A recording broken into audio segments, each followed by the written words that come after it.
My name is Yatund, and I am a mother who had to make the hardest choice of my life. My daughter wanted a man who looked like a king.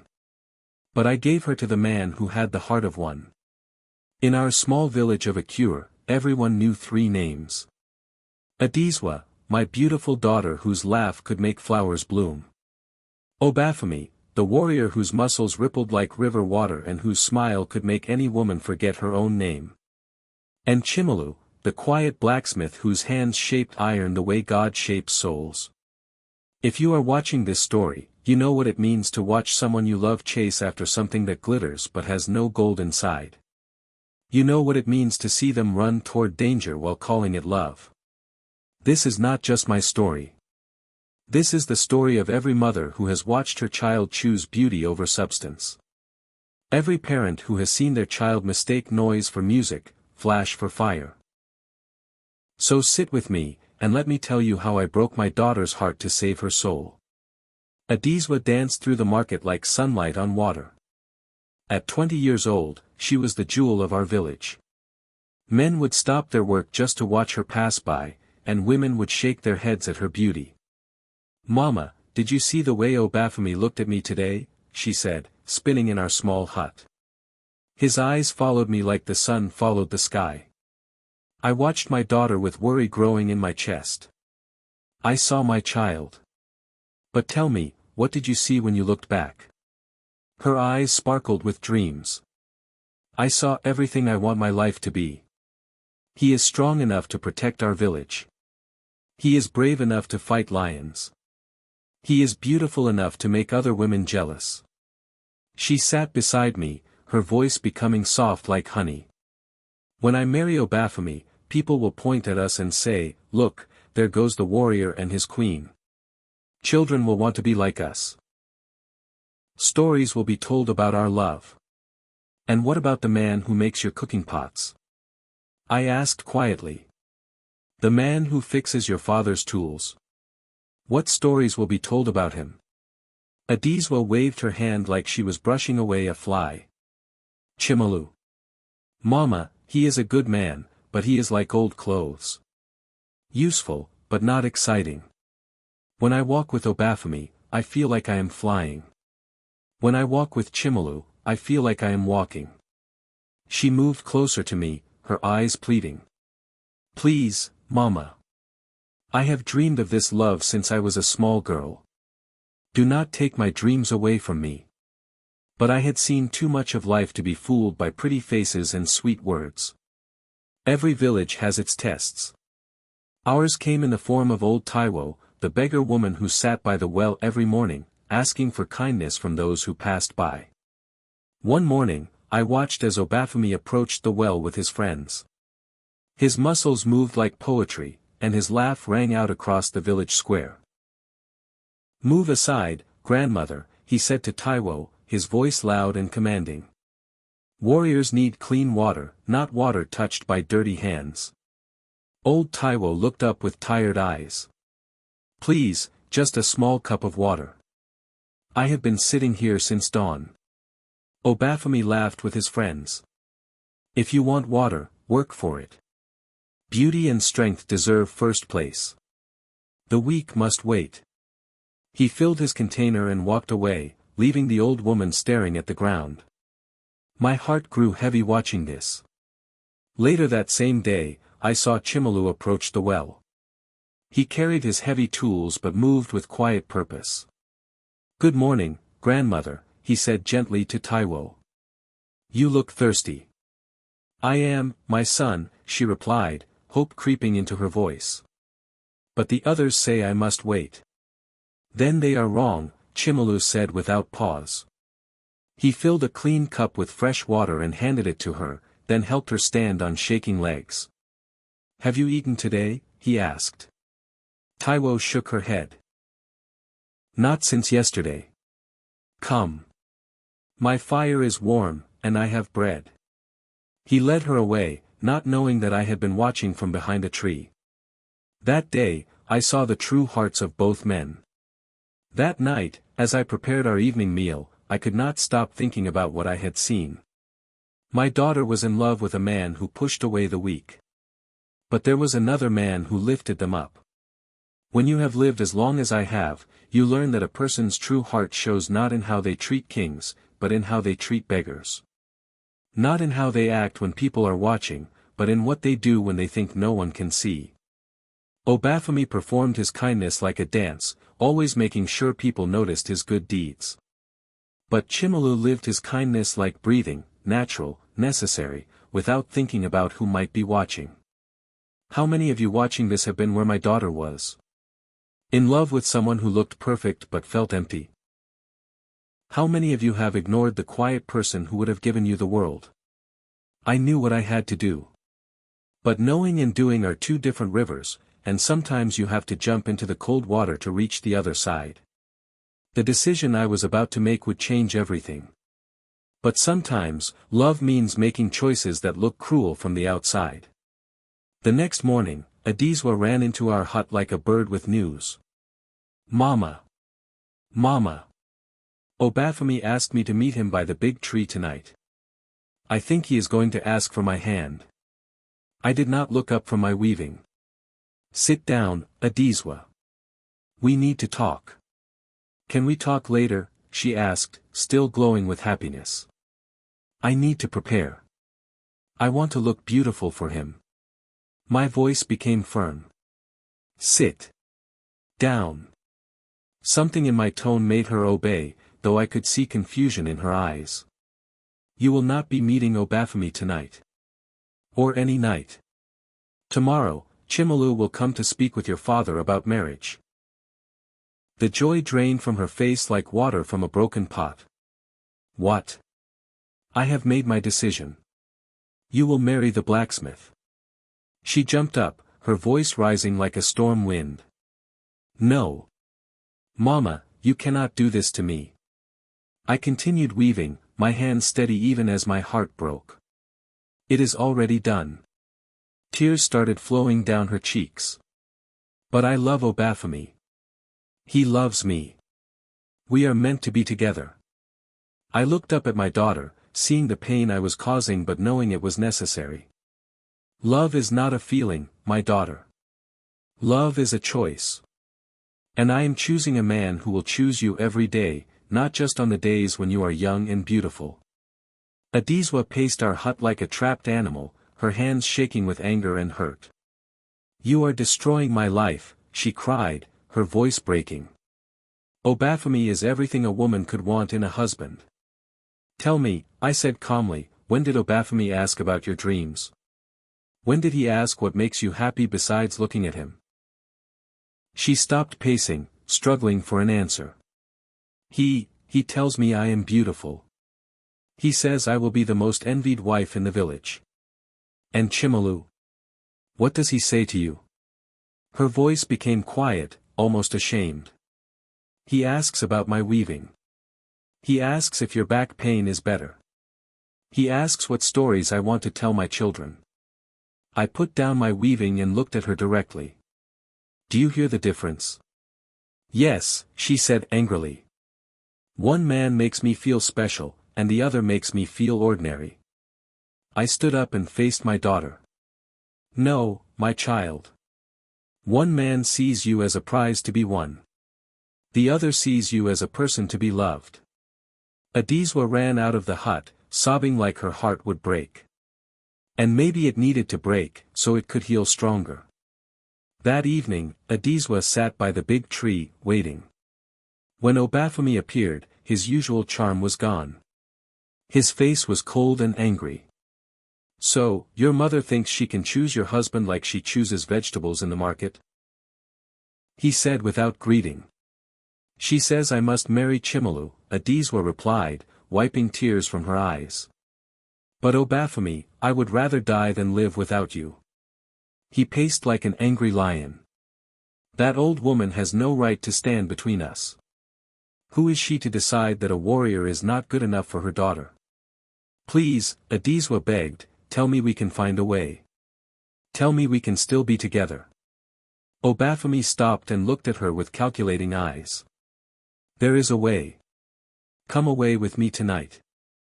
We can go to the next village, marry there, and return as husband and wife. Your mother will have to accept it. Adesewa's heart jumped, but something made her hesitate. Leave my family. Leave everything I know. His voice became harder, like iron cooling in water. If you truly love me, you will choose me over them. If you stay, you are choosing duty over love. Weakness over strength. She sat in silence, torn between desire and loyalty. I need time to think, she whispered. There is no time, Obafemi said coldly. Choose now, or I will find a woman who knows the value of what I am offering. Adesewa sat alone under the big tree after Obafemi left, feeling like her world was breaking apart. The man she loved was asking her to choose between him and her family. The choice felt impossible. She thought about her mother, who had never steered her wrong, even when the truth was hard to hear. She thought about her father, who worked every day to provide for them. She thought about leaving everything she knew for a man who would make her prove her love by abandoning those who loved her first. Slowly, she walked home. Each step felt heavy, but she knew what she had to do. Mama, she said, entering our hut where I waited by the dying fire. Yes, my child. She sat beside me, staring into the flames. Obafemi wanted me to run away with him tonight. My heart stopped, but I tried to keep my voice steady. And I almost did. But then I remembered something Papa used to say. He said the right choice and the easy choice are rarely the same thing. Relief flowed through me like cool water. What did you tell him? Fresh tears fell down her face. I told him no. And he said terrible things, Mama. He said I was a coward. He said I would regret choosing my family over him. I pulled my daughter close, feeling her pain as if it were my own. My brave girl. My wise daughter, I whispered.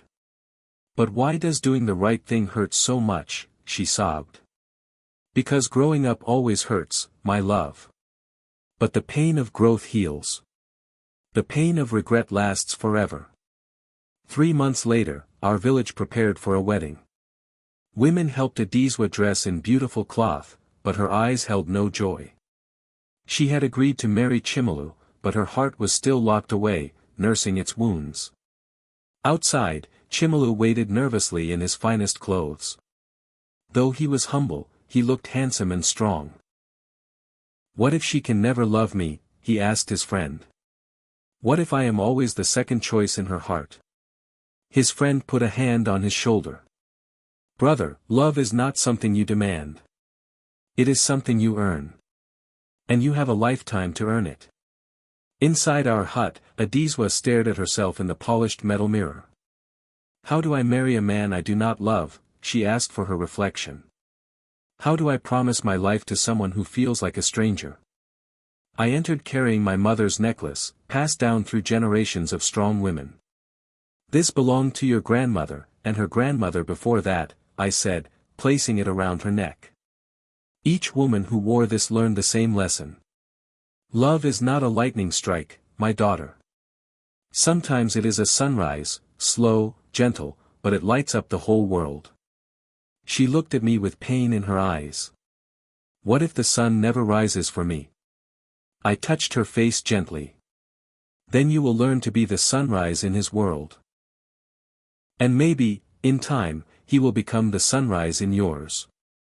6 months after the wedding, Adesewa and Chimelu lived like polite strangers sharing the same roof.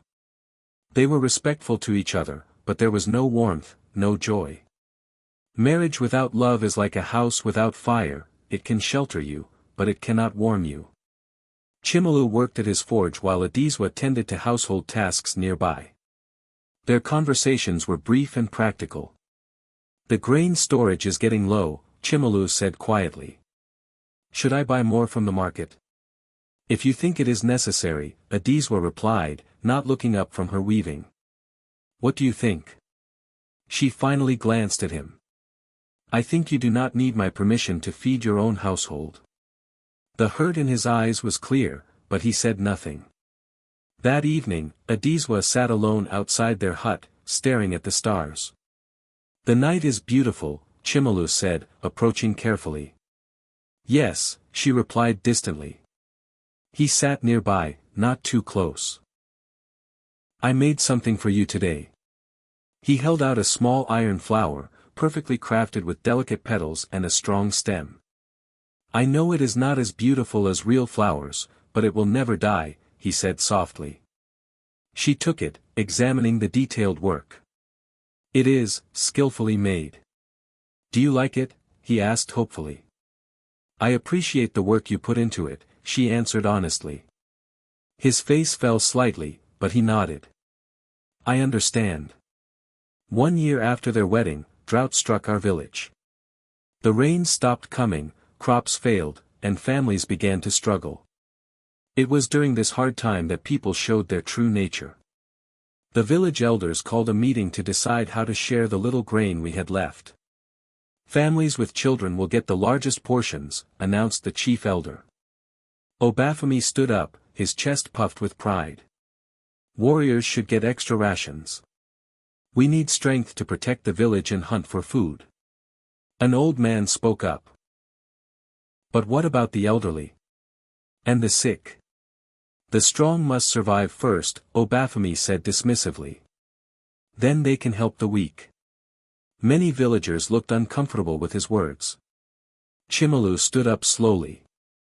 I disagree. The measure of a strong man is not how much he can take, but how much he can give. He looked around at the worried faces watching him. I will work extra hours to make tools and household items. I will trade them to neighboring villages for grain. Any family in need can come to me. Obafemi laughed harshly. Foolish blacksmith. You will work yourself to death trying to feed everyone. Chimelu's voice was quiet but firm. Then I will die knowing I lived like a man should live. Adesewa watched this exchange, and something began to shift in her heart. Over the following weeks, Adesewa watched as her husband worked from dawn to midnight. He took orders from neighboring villages, making tools and trading them for grain. Every bit of food he earned, he shared with struggling families. Late one night, she brought food to him at his forge. You have not eaten since morning, she said. He looked up from his work, exhaustion clear on his face. Old Kemi's children were hungry. I wanted to finish their father's tools so they could have grain tomorrow. She set down the food. What about your own hunger? He smiled tiredly. Hunger passes. But watching children suffer, that stays with you forever. She studied his face in the firelight, really seeing him for the first time. Why do you work so hard for people who cannot pay you back? She asked. He paused in his hammering. My father once told me that we are only as strong as the weakest person in our community. If our neighbors fall, we all fall. And what did your father tell you about wives who do not love their husbands? He looked directly at her. He told me that love cannot be forced, only earned. And that some things worth having take time to grow. A moment of understanding passed between them. How long are you willing to wait? She asked softly. As long as it takes, he said simply. Or forever, if that is what you need. While Chimelu fed the hungry, Obafemi showed his true nature. He hoarded grain, refused to help struggling families, and began demanding payment for protection services from desperate villagers. One day, Adesewa saw him blocking a family's path to the grain distribution. You want to reach the grain, he said to a desperate father carrying a thin child. That path is dangerous. Lucky for you, I offer protection services. But we have no money, the father pleaded. Our children have not eaten in 2 days. Obafemi shrugged. Then find another way. Or pay me with your wife's jewelry. The family looked at each other in desperation, then slowly removed a simple silver bracelet, probably their only valuable possession. This same day, Adesewa watched Chimelu give his own food to hungry children, telling them it was extra he could not finish. Later, she heard village women talking. That Obafemi has become like a vulture, feeding on people's desperation, said one. Remember when we all thought he was so noble? So heroic, replied another. My grandmother always said, hard times do not make character. They reveal it, added a third. Adesewa walked away, troubled by what she was learning about the man she had once wanted to marry. 6 months into the drought, Adesewa began to see her husband with new eyes. Love, she learned, is not always a thunderstorm that knocks you down. Sometimes it is a gentle rain that soaks into dry ground slowly, quietly, until one day you realize the desert has become a garden. She watched as Chimelu taught young boys metalworking skills, his patience endless. See, he told them encouragingly. The iron is not fighting you. You are working together to create something beautiful. But it is so hard, complained a young boy. My arms hurt. Chimelu smiled. Everything worth making requires effort. But look. He helped the boy shape a small tool. You just made something that will help someone feed their family. Your sore arms created hope. Adesewa found herself smiling as she watched. That evening, she approached him as he worked. You are good with children, she said. He looked up, surprised by the warmth in her voice. I hope to have some of my own someday. What kind of father do you think you would be? He thought carefully. The kind who teaches by example. Who shows his children that strength is not about being the loudest voice in the room, but about being the voice that speaks up for those who cannot speak for themselves. She moved closer. That sounds like the kind of father every child deserves. Their eyes met, and for the first time, there was real connection between them. 2 years after their wedding, the village celebrated the end of the drought with a harvest festival. The rains had returned, crops were growing again, and hope filled the air. Chimelu and Adesewa worked together preparing food for the celebration. They moved as a team now, comfortable with each other, sharing laughter and gentle touches. You have more flour on your face than in the bowl. Adesewa laughed, reaching up to wipe flour from his nose. Cooking is harder than metalwork, he grinned. Metal does not try to escape from you. As they worked, Adesewa's heart felt full in a way she had never expected. Chimelu, she said seriously. Yes. I owe you an apology. For 2 years, I punished you for not being someone else. That was not fair. He took her hands gently. You do not need to apologize for having a heart that needed time to heal. She looked into his eyes. I want you to know, the woman you married was a foolish girl who thought love was about how someone made her feel. The woman I am now understands that love is about how someone helps you grow. Her voice filled with emotion. You have made me a better person, Chimelu. And I love you. Not because I have to, but because of who you are. Tears of joy filled his eyes. And I love you. Not just for your beauty, but for your strength. Not just for your smile, but for your mind. I love all of you.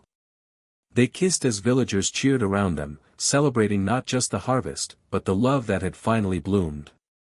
5 years have passed since that harvest festival. My daughter now has 2 beautiful children, and when I look at her family, I see what real love looks like. Chimelu teaches their son to work with metal while Adesewa teaches their daughter to weave. They laugh together, plan together, dream together. They have built something beautiful and strong. Obafemi left our village during the drought, searching for easier places to find admiration. We heard he moved from town to town, always looking for people who did not yet know his true nature. My daughter learned that butterflies are beautiful, but they live for only a few days. The strong oak tree may not be as colorful, but it provides shelter for a lifetime. You see, the choice I made for my daughter was not about controlling her life. It was about seeing what she could not yet see, that real love is not about finding someone who makes your heart race, but someone who makes your soul rest. In this world full of bright lights and loud voices, we often mistake flash for substance.